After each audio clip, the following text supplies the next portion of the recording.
a year and a month ago, I quit my job, and I'm doing this full time, just fishing however I want to fish, catch whatever I want to catch, make a video on it. That's and awesome. Put it out there. Yeah, that is awesome. The award-winning Tennessee WildCast is on the air with the latest on hunting, fishing, boating, wildlife watching, and all things outdoors. Make welcome your host, drummer and outdoor expert novice, Jason Harmon. Hello, everybody, and welcome to this edition of Tennessee WildCast. Thanks for tuning in. Thanks for watching. Thanks for listening. We've got a great show for you today. We are on location at Cleveland State. Thanks to them for having us, letting us use their theater here to shoot our show. But it's all about creek fishing today, and we've got a guest with us, John Dalton. He's at Creek Fishing Adventures on Facebook, Instagram, YouTube, so go check it out. We're going to talk creek fishing today. We have Mr. Dylan Maynard with us as well. He's an officer here in Bradley County, and it's going to be fun to chat with him. And Miss Mimi Barnes is helping me co-host. Always happy to be here. Mimi, I appreciate you jumping in and getting this show lined up. You made contact with John and kind of set this up and got it going, and I appreciate that. John, why don't you introduce yourself, and then we'll move down the line here. Yeah, obviously my name's John. So I guess it kind of started creek fishing when I was about 5 or 6. We moved to this little place in Kentucky, southern Kentucky, and there was a creek behind it. And nobody in my family really fished, so I come from a big family. And so I'd go back there to the creek. Of course, my mom would kick us out of the house and make us go outside and find something to do. So I'd go back in the creek and catch little darters with cup and crawdads and little turtles and catch little fish. And I was always just interested in all the little stuff that was in there. And then we moved around. Fast forward, I played basketball and started working on trucks. Then I moved back over here to East Tennessee about 6 years ago. And I was like, I need to really get back into fishing and kind of just, having fun. And there's a bunch of streams all over the place here, everywhere. Yeah. And next thing you know, I'm catching all kinds of little fish out of little ditches and just anything on the side of the road or anywhere. And so then I'm watching all these YouTube videos, and there's a lot of big bass fishing or, this and that. I'm like, nobody's really targeting all the smaller species and just having fun with it. Yeah. And I just enjoy catching anything. So I'm like, well, I'll just start making YouTube videos. And first year I got like 200-300 subscribers. It's like going nowhere. I'm like, if I could just get something for free or make a couple dollars here or there, I just start doing it. And then all of a sudden, it just in the spring, it was last 2 years ago, it just boom took off. Went from like 3,000 or 4,000 subscribers to like 15,000. Wow. Started making money off of it, and started making some decent money. Keep making videos, and then a year and a month ago, I quit my job, and I'm doing this full time, just fishing however I want to fish, catch whatever I want to catch, make a video on it. That's and awesome. Put it out there. Yeah, that is awesome. I'll tell you that my aunt follows me on YouTube. That's about it. Dylan, tell us about yourself and where you're from and how you ended up here. I'm originally from Jackson County, small little town of Gainesboro. Went to Tennessee Tech, majored in wildlife and fisheries sciences. Got hired on with the agency just a year ago. Been with the agency now for almost a year and a half. Currently the Bradley County Wildlife Officer. That's awesome. Yeah. All right. Good addition to our region. I'll say that. Yeah. I'm glad y'all are both here. Glad y'all are here to talk creek fishing and access and that kind of thing. And I was introduced to your fishing channel, and I got to watch, and man, you're fishing these little ditches, these little creeks, just grabbing a rod out of the back of your truck, and let's just try this spot. Let's see what happens here. So talk about how you find your spots and how you discover these little holes. I get the most fun out of just fishing a brand new random place and just, I got a little, ultralight rod over there, 4-pound line, a little trout magnet or a little, crappie lure a lot of times. And, I'm just driving over something a lot of times, and I'm like, I wonder what's in there. Throw in there, and it's amazing how many fish are in these little holes. Like, you drive by it, you don't think much. You go up to it, and you're like, well, there's a lot more life here than I realized.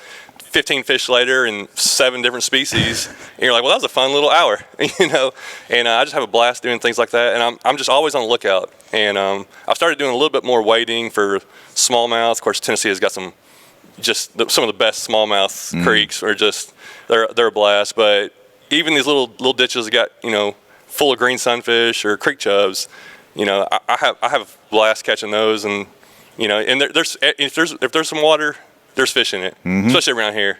if you can find a little place with water, there's going to be fish in there that you can go in there and catch. Well, I was watching a video. I think you just recently posted. You called it urban ditch fishing. Is that it? Tell us about that one. I've done a few like that, but there's the Greenway kind of stops here in town, and upstream from it, there's a little place right in front of Starbucks, and it looks like there's nothing, and I'll go there. There's Coosa bass in there, largemouth bass, red breast, rock bass, green sunfish. And I've caught like 2-pound bass out of it. It's like a foot deep, so I'll stop there and just, it's a 100-yard stretch, and I might catch 20 fish.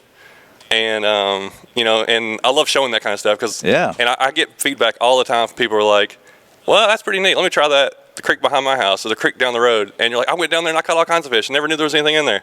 I'm like, yeah, there's fish in there. You just got to try it out. I'm not afraid or embarrassed to go fish on the side of the road or fish somewhere where most people are going to be like, oh, that's for kids. I'm like, I'm having fun. So. Yeah. So do you go for numbers of different kinds of fish, or are you just?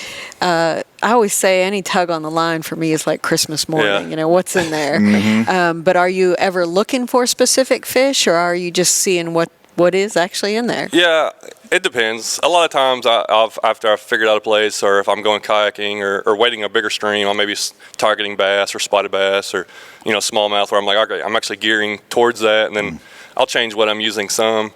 But if it's a small stream, a lot of times it could be a whole bunch of crappie in there or anything. Just I love going to a place you catch 5 fish and 5 different species, or something like that, and you're like, what? So, anything that I can catch. Sometimes I'll go with worms, fishing off the bottom. I've been trying to catch catfish here recently, and it hasn't worked out. But I was fishing, it was just Saturday, and then we were trying to catch, I'm about to pick up to leave, and I had a little bitty worm out there, and I caught a 9-pound carp. Wow. I'm like, that was just as much fun as anything. Put up a fight on that little ultralight. Yeah, it took a little while to get that in. Very cool. That's great. So I want to kind of switch gears just a little bit and talk to Dylan. These urban fishing spots, those are pretty open and easy to access and things like that. But if there's some creeks and things that are harder to get to, and you got to cross properties and things like that, talk a little bit about the legalities of crossing people's properties and getting permission and that kind of thing to access these small streams and creeks. Right, and that's a good topic. A lot of streams and creeks are going to run behind people's houses, so you got their private land that connects to these waterways. So the best thing to do is obtain permission from that landowner to access that creek. Just find out who owns it, go knock on the door of the house, and just introduce yourself, be polite, and ask them for permission to fish that area. Yeah, most of the time, I would say they're pretty open to letting you cross over, or slip through, park at the end of my driveway, that's okay, that kind of thing. Yeah. Most people are. They may tell you not to park in their grass or something like that. Yeah. But for the most part, they'll let you access. And I'd say it's kind of like hunting, if you get permission, shut the gates and close up those, take the trash with you, that kind of thing. If you take care of the property, just how you'd like to see it, I'm sure they'll let you come back most of the time. Absolutely. Yeah. So have you ever run into any issues accessing some of those places like that? I've been to a lot of places that look really good, and there's no trespassing signs. You're like, oh, I know there's good ones, but you have to control yourself. But I've been to several places where I'm like, you mind if I fish here? Like, oh yeah, you can fish here, and I know that guy. He don't mind you going down this area. And then there's greenways and state parks and national forests. There's so much public water that nobody's fishing really. You don't have to just go for trout. There's a lot of public water that's got plenty of bass and sunfish in there that I go all the time, and especially greenways. When I'm traveling, going somewhere, I'm always looking for a new greenway. I stopped at one in North Carolina the other day, and there's spotted bass like crazy. I was catching them like crazy. Yeah. And it's just public water, and people are walking by and like, oh, there's fish in there, huh? I was like, yeah. Didn't even know. Yeah. So you talk about North Carolina. You did a video about a trip to North Carolina, and you met up with some other folks. Talk about that. How do you meet these new folks in these other areas? Yeah, so I'm up to 73,000 subscribers on YouTube, awesome. And I've been doing it for 4 years. Can you send us some? Y'all need some help? We need some some subscribers. Subscribe here. But that's allowed me to meet just tons of people, and people reach out, and how, like Mimi was saying, or we were talking earlier, I just like catching fish, and then that allows me to meet other people that they just like catching fish. I'm not usually fishing with guys that are just targeting big bass, whatever. So it's a lot of these people just like catching fish. And so I met up with some people in the Croatan National Forest, and I caught some redfin pickerel. They were like that long. They were awesome. I was having a blast catching flyer and there was some pumpkin seed. There's several species that we don't really have a lot of them here. And it was just a little bitty stream in the national forest that they knew where to go to. And then, so I've been meeting people here and, meeting people here, like, hey, come fish here. So nice. I get to fish a lot of different places and meeting people that enjoy just catching fish. They don't have to be going for a new PB every time or, a lot of people are like that. And that's why I try to bring it back. And that's my whole channel is kind of almost like a jab at some of these, huge YouTubers or huge fishing shows that all they do is catching 5 and 6 pound largemouth. Well, I don't have to catch that. I'll just catch anything, and you can have fun with it. You don't have to, put that much pressure on yourself. Yeah, I mentioned to John, it's so relatable. I just love it. I love being out there. I want to know what's in there. It's just what you're doing is very relatable. Yeah. So when we saw your YouTube channel, we all gravitated toward you right away because you're doing what we do. And we appreciate that you're out there. We can relate to how much you love it. So, it was a lot of fun watching the programs we have. We look forward to the next ones coming out. Yeah, there's so many people I hear from all the time. I can't find anywhere to fish. I'm like, all you got to do is look around. You can find somewhere to fish.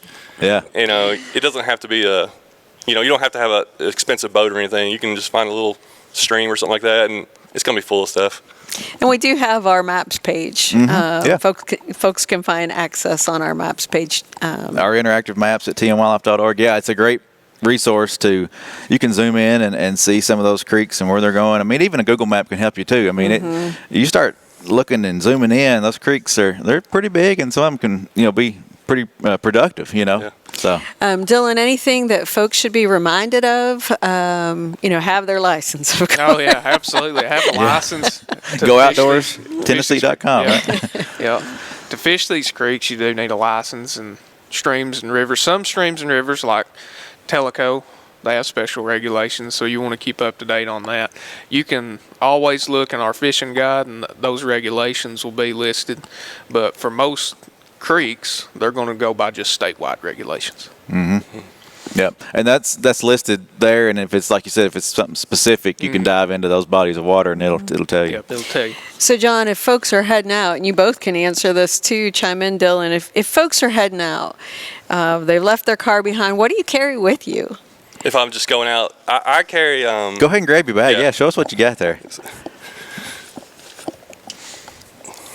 All right, this is something I use like every fishing trip now. It's just a sling pack that I can throw over my shoulder, and there's not a ton of room for a ton of stuff, and that's what makes it. I like it even more. You're limited in what you can bring. There you go. You're not carrying a whole huge tackle box and stuff, but I got a little bag, a little box, and I just throw a bunch of little things in there. But it's awesome. This little lure here, if you watch my videos, I'll probably used it. It's a little Helgramite looking lure. Yeah. And it's something I'm always trying to find something new or find something that works really well. Yeah. And this is like the perfect creek lure for bass. They wear it out, and very cool. I catch everything on it. Of course, I love fishing little lures like the little crick hopper. Oh yeah. And you go to a little spot, you throw it in there, and so a lot of times these little creeks, fish they got to survive, and the strongest ones are the ones that are going to live. So you throw it in a little hole, stuff in there, they're racing to get to it. And it may be, several different species, but they just explode on it.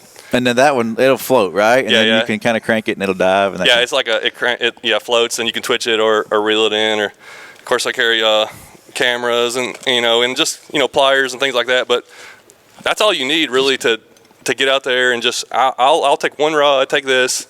And sometimes I'll go for 5-6 hours just walking, and if I'm going to a smaller creek, a little lure like this, a little panfish assassin on a 1/32 ounce jig head, I think I'll catch everything. Yeah. It's just a little bug or minnow little thing. Like I said, when it falls in there, you flick it right into that little spot. It's just they're hammering it, and on a little ultralight rod, those fish are, especially red breast or something like that, they're so strong. Yeah. And casting is the biggest thing I've found. That is, I'll go fish with people, and they're not used to fishing in creeks. They're not catching anything. I'm catching fish left and right. Like you have to kind of. It's almost like hunting. You're sneaking up on these little holes, you're approaching them, you're trying to get that right cast to get right through the trees to get in there. So it's a challenge. It's harder than most people think to really get some of those skittish fish. And a lot of these creek clear streams, so you know how those fish can see you. So you're wearing bright orange and bright yellow. Exactly. Yeah. I'm standing back 15 feet off the bank, making a cast up in there. And whenever you do something like that, and you're like, it's almost like shooting a deer or something like that. You're like, yes, I targeted that fish. I caught that fish. That's awesome. You know, you let it go back in the water, and you're like, yep, I'll be back again to get it. Yep. Do you fish much topwater? I've been trying to, not as much, just because it's like sometimes they're hitting and sometimes they're not. So I'm trying to get more into that. And there's no limit of how to fish. I talk to people all the time like, I fish this way, I fish this way. There's millions of ways to fish, to catch a fish too. That's that makes fishing so fun. There's not a right and a wrong way to do something, but yeah. It's awesome. Anything safety-wise you would say to people? Don't wear flip-flops. Yeah, wear some good shoes if you're going to be walking. Let somebody know where you're going. If you're going to be in a general area and you might not have phone service or something like that, tell somebody where you're going. That way, if you do stay out for a long period of time, you've got a general idea of where you're at. That's great. Yeah, Good GPS advice. coordinates if you can or something like that. Yeah, general area is great to, if something happens, you never know what can happen. Had a lot of calls this year, a lot of things happened with boats and people went missing and paddle it's craft. tough. Yeah. So, let everybody know where you're going. This is a great way to introduce kids to the fishing, too, right? Do you have kids? No, I don't, but I got a lot of nieces and nephews. There you go. And I work at a church, and I've worked on children's church for a long time, and I've got a lot of kids from inner city and stuff like that, and I'll take them out fishing, and watching someone catch a fish. And sometimes they don't, they're like, oh, this is boring. And sometimes when they catch that fish, they're like, wow, I can do this. Yeah. And it's hard to do with patience, but yeah, I love taking kids out fishing or I got a few spots where I'm like, all right, well, they can probably catch something here, and get them into doing it. And that's always fun to do. And I've taken a lot of people that just don't fish in general, and you got a really good chance of catching something out of a creek. I'm like, all right, well, you're probably going to catch something here. It's not like going out on a boat where you're like, okay, I'm not sure. So a lot of streams and stuff, you just find a good spot and that you can take somebody and you can really introduce a lot of people into fishing and just, and plus you don't have to, it doesn't take a long time. Like, let's just swing by here and fish for an hour. And that makes it a lot easier, especially with kids and stuff like that. Yeah, keep a rod in your car. It's easy just to stop and cast for a few minutes. Yeah, that's awesome. I got to ask, do you have a favorite fish? The green sunfish is like, I don't know, I love it because it's just like it identifies as a creek fish. It's like what you catch in a creek, and they push up so far up a stream, and they'll be way up where nothing else is. But if I had a choice of just any fish, smallmouth bass is hard to turn down. It's a pretty fish. You're wading a knee-deep creek, and you throw into a little deep hole, and you get that fish, and he may only be a pound or a pound and a half, but he fights like he's a 4-pound fish. Big old wide tail. They're taking all over the place. That's really fun right there. Yeah, that is fun. We mentioned good shoes, but what if you don't want to wade or if you're wading? What kind of gear do you use for wading? And then what kind of gear do you use? Sometimes you kayak these streams too, right? Yeah, if it's summertime, sometimes I'll wear pants because a lot of times I'll be wading and then I'll get out and go through Briar Patch or whatever. So, but a lot of times I'm wearing shorts and tennis shoes, and tennis shoes work fine. You can get all over as long as you're not doing too much slippery rocks. Which I've gotten so used to wading, I'm like, when I go somebody else, I'm flying past. I'm like, what are y'all doing back there? Tripping over themselves. Yeah. So it's definitely tricky, and it takes some strong ankles and stuff to do a lot of that. But just use the shorts and T-shirt, whatever, and I'm going. And if I'm kayaking, I have a little bit more gear. Of course, the first time I went kayaking down the Conasauga, I didn't wear my life jacket, and it's like 3 foot water. I'm like, no big deal. I turned over and got hooked. My finger got hooked, and I got caught in like this briar in this current, and the current was so strong I couldn't stand up. Wow. So I'm like, I don't care where I'm going, I'm wearing a life jacket. So thank you for saying that. Like, That's a good point. I never thought about it that much before, but you never know what could happen.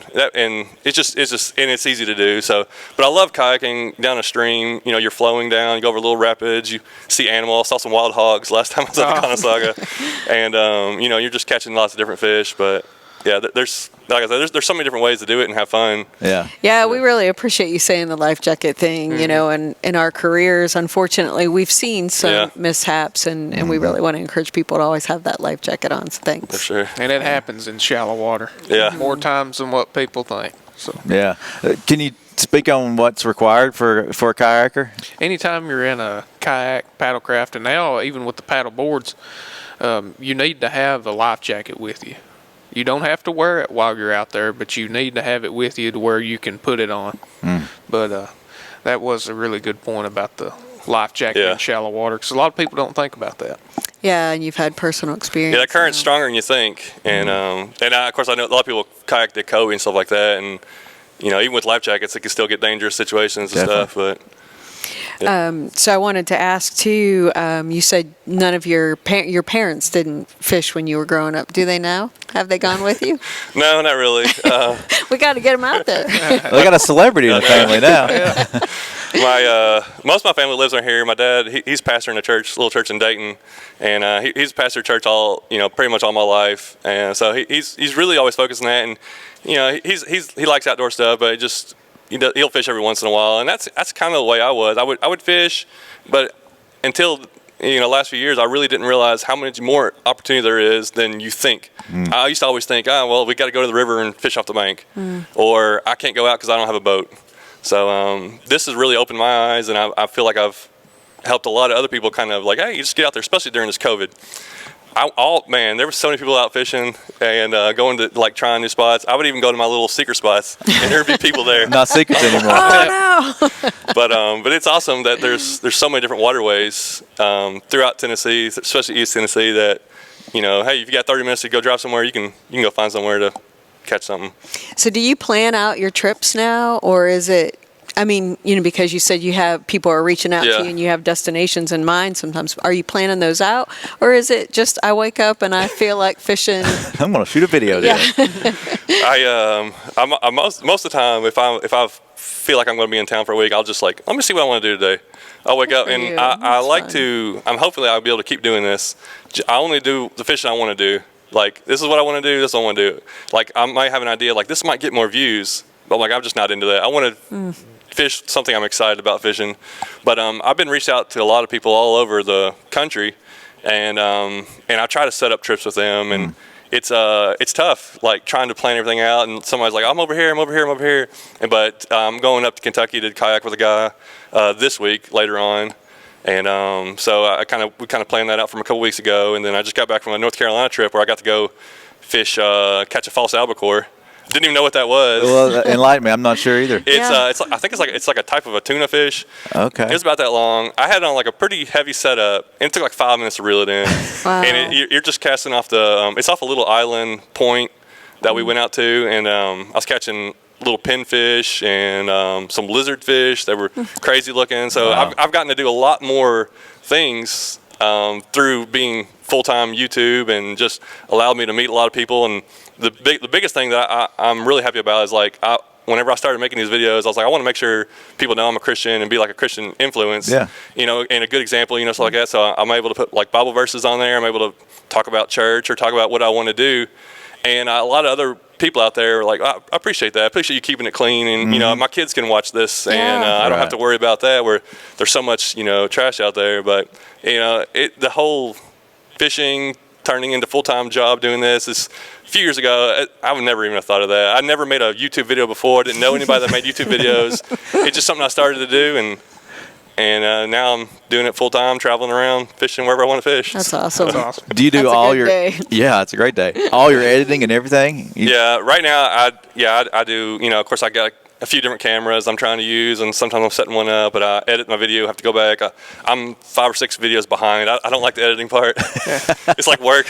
So that's why I got to do that today before I get ready to go on my trip. So I get home and I need to really get caught up on a few videos, get them planned out. It's a lot to it. It is. Editing's not the easiest thing, but that's cool. That's cool. Dylan, I wanted to ask you, what's your favorite type of fishing? Now, you didn't become a wildlife officer by not enjoying the outdoors, I'm sure. So what do you like to do? Man, It's going to sound cliche, but I love creek fishing. That's one of my favorite ways to fish. Which don't get me wrong, I love putting out jugs on Center Hill. We used to spend countless hours and days just putting out jugs on Center Hill, and I love catching big catfish. But as far as the variety of fish and a hard fighting fish, I love being in a creek catching coosa bass, red eye, rock bass, stuff like that. Those are the fun Very ones. fun. Yeah. You know, we were talking earlier. One of the creek fishing videos we put out on YouTube a long time ago, me and Doug and some other guys from the agency, Doug Markham, we were fishing, and that got the most views. That's probably the most viewed video on our YouTube channel. And it's like creek fishing's addicting. You know, it's what everybody wants to do. It's fun. It's fun. Yeah. Well, you can start in an inexpensive way. I mean, you can spend as much money as you want to on fishing, but you don't need a lot, and that's what's relatable for me. So I appreciate your videos. I see that all the time. People, you can just go, and that's what I started with. I started like my first 50 videos was like a $10 rod, $20 fluger reel, and you can catch a ton of fish. The better stuff helps, but it doesn't take much to go catch something.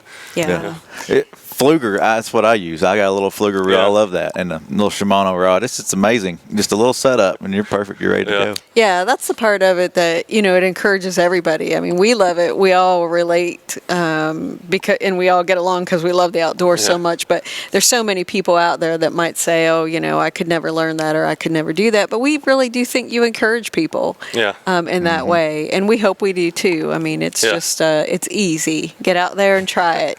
Yeah. You don't need to know how to put that worm on the hook, but it helps. Real quick, we're going to run out of time, but the Helgermite you mentioned, those are fun to catch and use live ones, and those are fun. Those are great bait. It is. That's what I caught some of my first smallmouth. That is a favorite, Everything likes it. Every fish in the creek likes a Helgermite. Yeah, they're great. That's one of the top baits, and those plastic ones, you can kind of float them on top, or you can reel them on. There's a lot of technique and a lot of action you can get out of a single bait. Yeah, you can do a lot with it for sure. And I use that one, and I catch all kinds of fish, and I do less. The less you do, the better sometimes. There you go. And you're just finding the lure that you like, that you familiar with or get comfortable with, and you can catch fish all day. Just getting used to it. Yeah. Well, that's awesome. Tell them where they can find you. Oh, yeah. So Creek Fishing Adventures. YouTube is my biggest platform, and that's where I get my money, get paid from. So watch those, right? Yeah. But, I'm on Instagram and Facebook, and I leave all my information on there. If you want to send me something or message me, information's on my YouTube videos and stuff like that. Did I see some merchandise on there, too? Yeah. People send me stuff to try and send me different lures, and if I get reached out by, different brands to try something. Yeah. And I love trying different things, and that's how somebody sent me those Helgermites. Never used them before. Now it's my favorite lure. Oh, wow. That's awesome. That's cool. Yeah. That's cool. Well, go check him out. Creek Fishing Adventures at Facebook and Instagram and YouTube, and send him a note. He might take you fishing. Yeah. Or he's going to show you some good spots. Yeah, for sure. Thanks for what you do. And Dylan, thanks for what you do in the county here. Thanks for what you do for the agency. Yeah, welcome aboard. So, thank you. Thank you for coming on the show, and we appreciate everybody tuning in and watching and listening today, and keep coming back. This is Tennessee WildCast, and we'll see you next time. Thanks for tuning in. Stay connected with TWRA by visiting our website at tnwildlife.org and follow us on Facebook, Twitter, and Instagram. Hey, it's all about Tennessee wildlife. It's what we do. Tennessee WildCast will be on the air again next week. We'll see you then.